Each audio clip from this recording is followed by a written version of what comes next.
Hi friends, नमस्कारा, स्वागतम सुस्वागतम, खेमचो मजामा, जय हिंद। आप सभी को मेरे यूट्यूब चैनल नेटवर्थ रिचेस में हार्दिक स्वागत है। आपको पता है ये चैनल आपकी जो नेटवर्थ है वो बढ़ाने में आपकी सहायता करती है। उसी के साथ साथ आप लाइफ में अच्छे डिसीजंस कैसे ले उसी में भी आपकी मदद करती है, क्योंकि आप लाइफ में अगर इन्वेस्टमेंट्स में अच्छे डिसीजंस नहीं लोगे तो आपकी जो शादी की लाइफ है वो ज़रूर इम्पैक्ट होगे। अगर आप नौकरी के डिसीजंस ठीक से नहीं लोगे तो आपकी जो घर वाली लाइफ है वो ज़रूर इम्पैक्ट होगी। अगर आपके जीवन में पैसे नहीं है तो आपकी शादीशुदा लाइफ ज़रूर इम्पैक्ट होगी। तो लाइफ में सब कुछ ज़रूरी है। ये सब जब अच्छे से जाएगी तभी हमारी एक रिच लाइफ रहती है। तो इसलिए ये चैनल का नाम है नेटवर्थ रिचेस। हमारे पिछले वीडियो में मैंने आपको 7 प्रैक्टिकल चीज़ें बताई थी जब आप रिटायरमेंट लेते हो, जो 7 चीज़ आपको नहीं करनी चाहिए। आज मैं आपको ये 7 प्रैक्टिकल चीज़ें बताऊंगा जो आपको आपके रिटायरमेंट की जो कॉर्पस आती है, एक मोटी कॉर्पस जो आती है, उससे क्या करें, ये मैं आपको एक प्रैक्टिकल टेम्पलेट देने वाला हूँ। ये टेम्पलेट में ग्रुप ए ऑफिसर के जो आला अधिकारी हम बोलते हैं उसके एक टेम्पलेट देने वाला हूँ। तो अगर आप group B, group C, group D officer है तो वो हिसाब से आप एक्सट्रैपोलेट कर लीजिए। जब एक ग्रुप ए ऑफिसर रिटायर होता है तो उसके लीव एनकैशमेंट होते हैं जो करीब 2 लाख मिल जाते हैं। एक कॉम्यूटेशन ऑफ पेंशन होता है, फिर एक ग्रेचुइटी होता है। तो ये सब मिल मिला के उसको एक मोटी रकम 1 करोड़ के करीब मिल जाती है। आपको लग रहा रहेगा कि 1 करोड़ बहुत बड़ा अमाउंट है। जी नहीं, आपके खाली 60 साल गुजरे हैं, अभी तो पिक्चर बाकी है और 30 साल आपको इसी 1 करोड़ के सहारे कटाना है। तो आपको इससे बहुत ध्यान से स्पेंड करना होगा। तो मैं आज आपको ये कैसे आपको स्पेंड करना है उसके 7 प्रैक्टिकल टिप दूंगा। तो सबसे पहली चीज़ आपको जो करनी है, आपको 10 लाख फिक्स डिपॉजिट्स या जो अपने जो पोस्ट ऑफिस के स्कीम्स है उसमें डाल देना चाहिए। आपकी बीवी तो अगर काम नहीं कर रही है तो उसके नाम पे भी थोड़ा डाल के एकदम टैक्स एफिशिएंट प्लानिंग करके आपको वो 10 लाख लगा देना चाहिए। नेक्स्ट, आपको 15 लाख गोल्ड सॉवरेन बॉन्ड्स में डाल देना चाहिए। उससे आपको 2.5% का ब्याज तो मिलेगा हर साल। उसके अलावा जब ये मैच्योर होगा तभी आपको कैपिटल गेन टैक्स नहीं लगेगा। आज का गोल्ड का भाव करीब करीब 6,000 है। तो अगर आप आज खरीदते हो और 6-7 साल में वो 15,000 हो गई तो ये जो 7,000 का जो डिफरेंस है उस पर आपको कैपिटल गेन टैक्स नहीं लगेगा और 5 साल के बाद आप उसमें से निकल भी सकते हो। तो ये 10 लाख 15 लाख हो गए। नेक्स्ट, आपको जो 30 लाख है वो शेयर्स में डाल देने चाहिए। ऐसा नहीं कि आप 1 तारीख को रिटायर हुए तो 2 तारीख को ही पूरे 30 के 30 लगा दो। वो आपको आराम से ओवर अ पीरियड ऑफ 1 साल लगाना है सिस्टमैटिक ट्रांसफ़र प्लान के तहत। अभी 1 साल में होते 12 महीने, तो 30 लाख को आप डिवाइड करोगे तो हर महीना 3 लाख के करीब आपको शेयर्स में लगाने हैं। अभी हर महीने अगर आपको 3 लाख लगाना है तो trading days Monday to Friday 5 दिन होते हैं, तो महीने के 22 दिन।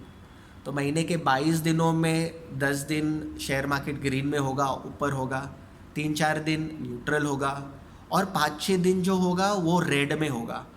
आपको तभी वो पैसे शेयर मार्केट में लगाना है सिस्टमैटिक ट्रांसफ़र प्लान के तहत, और वो भी आपको एकदम रिसर्च करके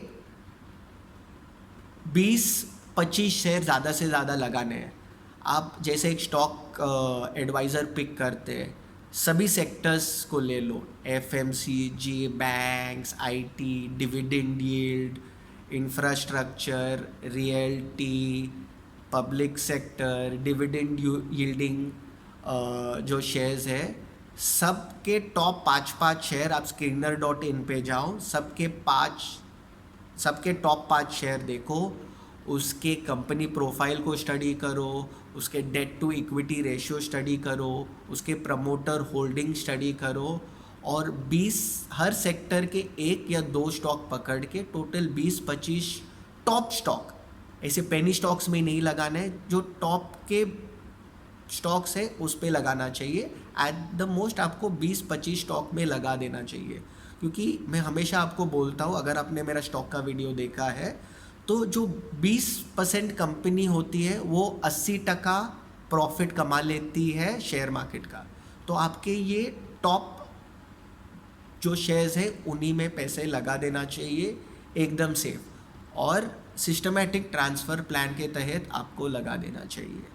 तो 10 लाख एफडी हो गए, 15 लाख गोल्ड सोवरेन बॉन्ड हो गए, 30 लाख आपने शेयर्स में लगा दिए।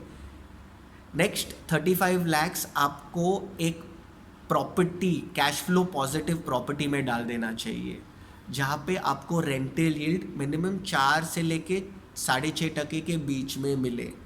अभी आप बोलोगे ऐसे प्रॉपर्टीज़ है कहाँ? डेफिनेटली ऐसे प्रॉपर्टीज़ है, आप डेफिनेटली मुझसे जुड़ सकते हो, मैं डेफिनेटली आपको कंसल्टेशन दूंगा।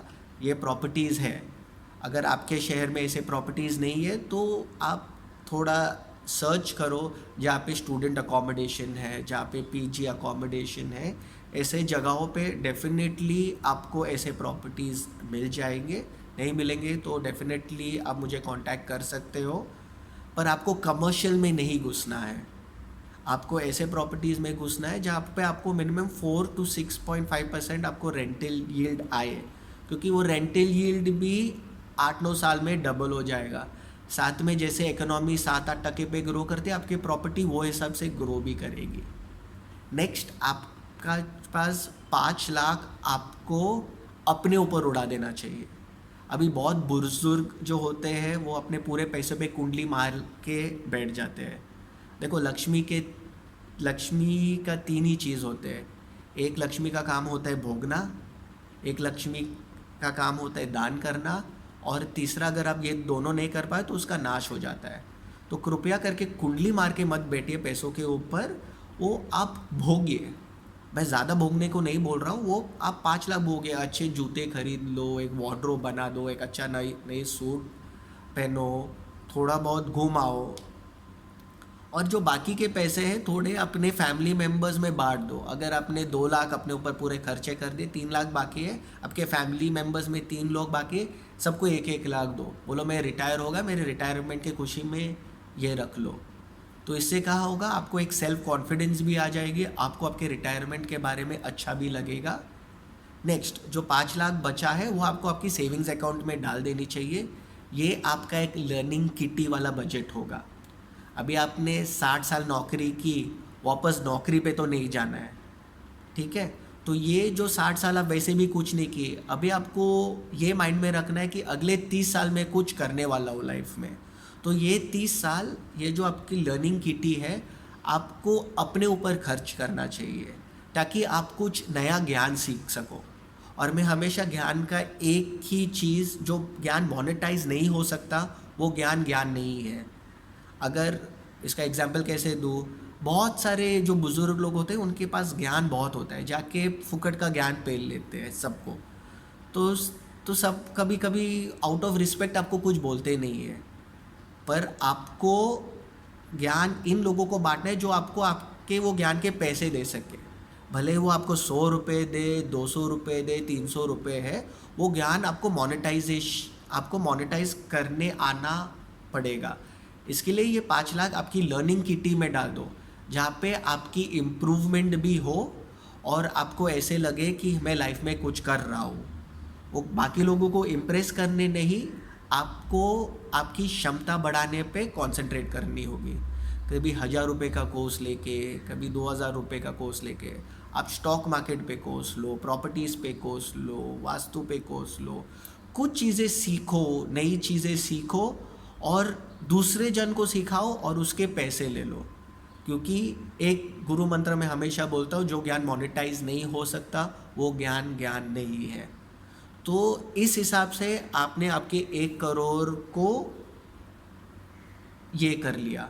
अभी आपको जो नहीं करना चाहिए, क्योंकि देखो आपको पता है आप रिटायर हो रहे हो, आपके बच्चे को पता है आप रिटायर हो रहे हो, आपके पड़ोसी को पता है आप रिटायर हो रहे हो, अरे आपके निकटतम जो साड़ू है, जो रिलेटिव्स है, सबको पता है आप रिटायर हो रहे हो, तो सब आपको एडवाइस देने आ जाएंगे। ये सब जब एडवाइस देने आएंगे, आप पहले उनको बोलो कि देखो मैंने मैंने पैसे का ऑलरेडी सब जगह लगा दिए, और फिर देखो लोग कितना एडवाइस देते हैं। अरे कोई कोई सरकारी दफ्तरों में तो उनके दफ्तर में ही रिटायरमेंट से पहले उनको आके समझाया जाता है कि ये करना चाहिए वो करना चाहिए। डेफिनेटली सबकी बात सुनो, सबकी बात सुनो। और ये बैंक ऑफिशियल्स को भी पता रहता है कि आप अभी रिटायरमेंट हो रहे हो, तो वेरियस स्कीम्स आपके पास लेकर आ जाएंगे। तो आपको ये सब स्कीमों और ये सब जगहों पे नहीं फंसना है, किसी को उधार पैसा नहीं देना है, कोई स्टार्टअप ऐसे कंपनी में पैसे नहीं लगाने हैं। बहुत जन आएंगे, देखो ये कंपनी में गो आपका पैसा 1 2 का 4 हो जाएगा, ये 1 2 का 4 के चक्कर में आपका पैसा 4 2 का 1 हो जाओगे और अब घूमते फिरोगे, my name is Lakhan, my name is Lakhan. तो ऐसा काम कृपया ना नहीं कीजिए, ठीक है। आप सबसे एडवाइस डेफिनेटली लो और 1 साल तक रुको, थोड़ा स्टडी करो, फिर आपको जब कन्विक्शन आए 1 1.5 साल के बाद, ये जो मैंने एडवाइस दी है वो डेफिनेटली लिक्विड फंड्स में, एफडी में है, गोल्ड सॉवरेन बॉन्ड्स के अगेंस्ट आपको लोन आ जाएंगे, शेयर्स में है, तो आप डेफिनेटली उधर से पैसे निकाल के इधर उधर डाल सकते हो। लेकिन आपको कन्विक्शन आने के बाद आप एकदम घाई में मत जाइए, एकदम आउट ऑफ फियर कोई डिसीजन ना ले, आराम से 1 1.5 साल की फुर्सत ले, स्टडी करे और फिर आपके पैसे लगा दे जहाँ पे लगाना है। तो अगर आपको ये वीडियो पसंद आई है तो डेफिनेटली लाइक दबाइए, सब्सक्राइब कीजिए, और आपके जो निकटतम लोग रिटायरमेंट के कगार पे है उनको डेफिनेटली शेयर कीजिए। और अगर कोई रिटायर नहीं हो रहा है, आपके माता पिता कभी ना कभी तो रिटायर होंगे, तो उनको ज़रूर ये एडवाइस दे देना। धन्यवाद।